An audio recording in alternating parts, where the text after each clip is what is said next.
জুলাই গণঅভ্যুত্থানে ছাত্র জনতার মধ্য থেকে স্লোগান উঠেছিল, তুমি কে আমি কে, বিকল্প বিকল্প। আজকে সেই বিকল্পের জায়গা থেকে নতুন রাজনৈতিক দলের আত্মপ্রকাশ ঘটেছে।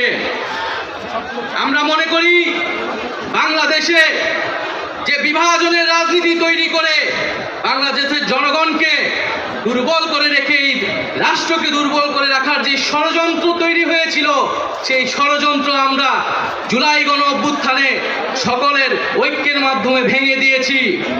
আমরা আজকের এই মঞ্চ থেকে শপথ করতে চাই যে বাংলাদেশকে আর কখনোই বিভাজিত করা যাবে না। বাংলাদেশে ভারতপন্থী পাকিস্তানপন্থী কোনো রাজনৈতিক ঠাঁই হবে না। আমরা বাংলাদেশকে সামনে রেখে, বাংলাদেশের জনগণের স্বার্থকে সামনে রেখে সকলে ঐক্যবদ্ধভাবে রাজনীতি এবং রাষ্ট্র বিনির্মাণ করব। আজকের এই যে নতুন রাজনৈতিক দল জাতীয় নাগরিক পার্টির আত্মপ্রকাশ উপলক্ষে আমাদের যে আনুষ্ঠানিক বক্তব্য, যে সূচনা বক্তব্য, সেই বক্তব্য আমি লিখিত বক্তব্য আমি আপনাদের সামনে পাঠ করছি।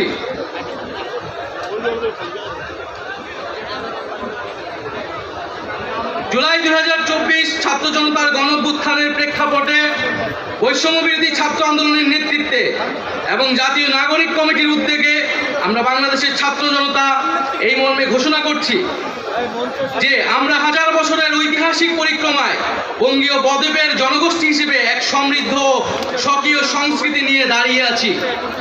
প্রায় 200 বছরের ব্রিটিশ ঔপনিবেশিক শাসনের বিরুদ্ধে দীর্ঘ লড়াইয়ের পর 1947 সালে পাকিস্তান রাষ্ট্রের পতন ঘটে। তবে শোষণ ও বৈষম্য থেকে এই দেশের গণমানুষের মুক্তি মেলেনি তখনও।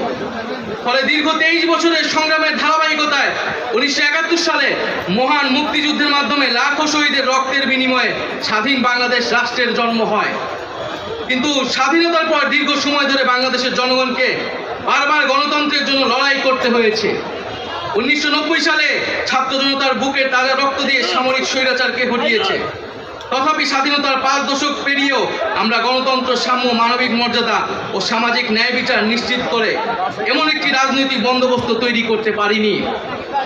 বরং বিগত 15 বছর দেশে একটি নিষ্ঠুর ফ্যাসিবাদী শাসন ব্যবস্থা কায়েম হয়েছিল, যেখানে রাষ্ট্রীয় প্রতিষ্ঠানগুলোকে ক্ষমতাসীন দলের স্বার্থে বেপরোয়া ব্যবহার করে গণতন্ত্রকে ধ্বংস করা হয়েছে।